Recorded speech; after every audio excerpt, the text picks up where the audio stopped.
Good evening dear students, मैं engineer DP Singh classes Prayagraj से, जहां पर आईटी नीट 11-12 की कंप्लीट स्टडी, सारे सब्जेक्ट की स्टडी होती है। ऑफलाइन क्लासेस जॉर्ज टाउन में भी चलती हैं और तेलियरगंज में भी चलती हैं, जिसमें आप ऑफलाइन और ऑनलाइन दोनों आप स्टडी कर सकते हैं। ऑनलाइन के लिए आप एप्लीकेशन से जुड़ के स्टडी कर सकते हैं, लेकिन आज इस वीडियो में एक बहुत ही इंपॉर्टेंट क्वेश्चन का आपको सोल्यूशन मिलेगा और वो है मैकेनिक्स के 1D मोशन का ग्राफ का कॉन्सेप्ट, जिसमें वेलोसिटी टाइम ग्राफ का एरिया बाउंडेड क्वेश्चन आपको मिलेगा।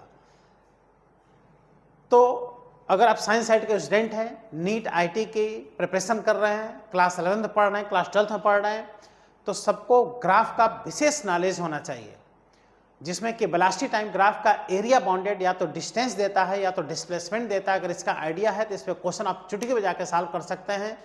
आइए देखते हैं इस पे क्वेश्चन।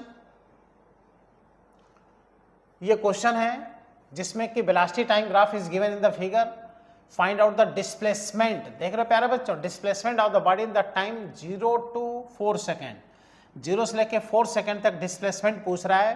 तो हमने अभी बताया कि जो एरिया बाउंडेड होता है वेलोसिटी टाइम ग्राफ का घिरा हुआ एरिया, वही बस आप निकाल लो तो आपका क्वेश्चन सॉल्व हो जाएगा, तुरंत डिस्प्लेसमेंट आ जाएगा। तो ये ग्राफ इस कर्व के फॉर्म में है, तो इतना एरिया आपको प्यारे बच्चों फाइंड करना होगा। अगर इतना एरिया आप फाइंड कर लें तो यही आपका आंसर हो जाएगा। लेकिन बड़ी समस्या यह है कि ये एरिया आप जब फाइंड करने चलोगे तो ये कन्फर्म कोई शेप ही नहीं है, ट्रायंगल भी आपको नहीं दिख रहा है ना, कंप्लीट ट्रायंगल नहीं है, क्योंकि स्ट्रेट लाइन ये कर्व है। मतलब बड़ा अजीब इसका ग्राफ है, आप एरिया निकाल ही नहीं पाओगे यहाँ पर। बड़ा मतलब मायावी टाइप का ये ग्राफ है प्यारे बच्चों। इसलिए ये जो मायावी राक्षस है, इसको धराशायी करने के लिए, इसको सॉल्व करने के लिए कुछ नहीं करना है, बस ब्रह्मास्त्र यूज करना है। और ब्रह्मास्त्र का ये शेप होता है, मतलब क्या, इंटीग्रेशन के हेल्प से ऐसे क्वेश्चन आप क्या कर सकते हैं, चुटकी बजा के सॉल्व कर सकते हैं। न विश्वास हो तो आइए देखिए इस क्वेश्चन को सॉल्व किया जाता है और कितना आसानी से ये क्वेश्चन आपका सॉल्व हो जाएगा। इसका अगर आपको एरिया फाइंड करना है तो इस ग्राफ का आप एक फंक्शन बनाइए। फंक्शन का मतलब यहाँ पर अगर वेलोसिटी आप देखिए तो जो वेलोसिटी है वो टाइम पर किस तरह से डिपेंड है। जब यहाँ पर टाइम 0 है तो वेलोसिटी भी 0 है, लेकिन जब टाइम 1 है तो वेलोसिटी 2 है, जब टाइम 2 है तो वेलोसिटी 8 है, मतलब 3 है तो 18 है, 4 है तो 32 है।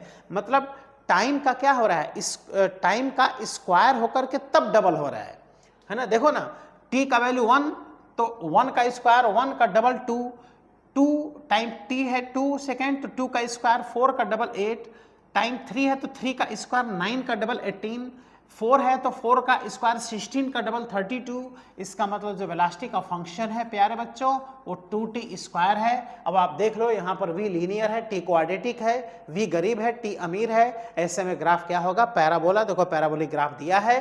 अब अगर आपको सॉल्व करना है तो कुछ नहीं करना है, यहाँ पर आपको डिस्प्लेसमेंट अगर फाइंड करना है तो डिस्प्लेसमेंट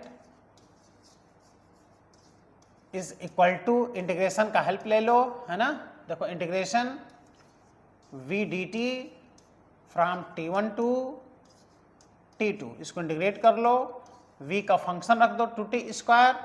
देखो 2t स्क्वायर dt यहाँ पर जैसे है वैसे लिख दो, और यहाँ पे 0 और यहाँ पर अपर लिमिट 4, क्योंकि 0 से 4 के बीच चाहिए, 2 बाहर आ गया, और t स्क्वायर का इंटीग्रेशन t³ हो गया, और यहाँ पे लिमिट लगा दो 0 से 4, है ना। तो ये 2/3 बाहर आ गया, और इस पर लिमिट अप्लाई करोगे तो 4 का जो क्यूब होगा, है ना, ये कितना हो जाएगा 32।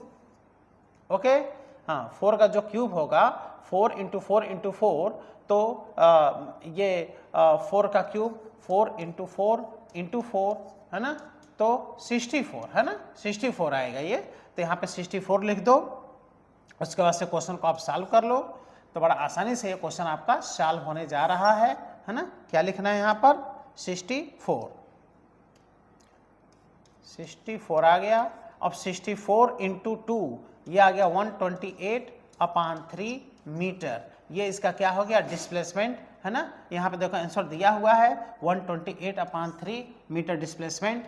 तो ऐसे क्वेश्चन आप देखिए कितना आसानी से सॉल्व हो गया, बस करना कुछ नहीं था, फंक्शन बना लेना था और फंक्शन बना करके इसको इंटीग्रेट करके क्वेश्चन को क्या कर लेना था सॉल्व। तो जहां पर भी कन्फर्म कोई ग्राफ ना दिखे, एरिया ना दिखे, मतलब ट्रायंगल, ट्रेपेजियम, स्क्वायर, रेक्टेंगल ना दिखे, तो वहां पर फंक्शन बना करके इंटीग्रेट करके आप क्वेश्चन को क्या करना पड़ेगा, सॉल्व करना पड़ेगा। क्योंकि इस मेथड से भी एरिया बड़ा आसानी से निकल आता है, लेकिन ये वहां पे अप्लाई करते हैं जहां पे एरिया आप कंफर्म ना निकाल पाए, कुछ अजीबोगरीब एरिया हो, मायावी एरिया हो, तो वहां पे इंटीग्रेट करके आप क्वेश्चन को सॉल्व कर सकते हैं।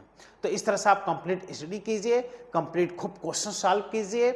और अगर आप क्वेश्चन नहीं कर पाते हैं, आपको दिक्कत है ना, किसी भी सब्जेक्ट में कोई आप दिक्कत है, तो कोचिंग पे आकर के आप कंप्लीट ऑफलाइन या ऑनलाइन सारे क्लासेस कर सकते हैं। इससे बहुत ज़्यादा आपको बेनिफिट मिलेगा, चाहे आप 11th में हो, चाहे क्लास 12th में हो, चाहे नीट की तैयारी कर रहे हो, चाहे जेई की तैयारी कर रहे हो, IIT की तैयारी कर रहे हो, कंप्लीट स्टडी आपको करने को मिलेगा सीक्वेंस से, एक एक लाइन।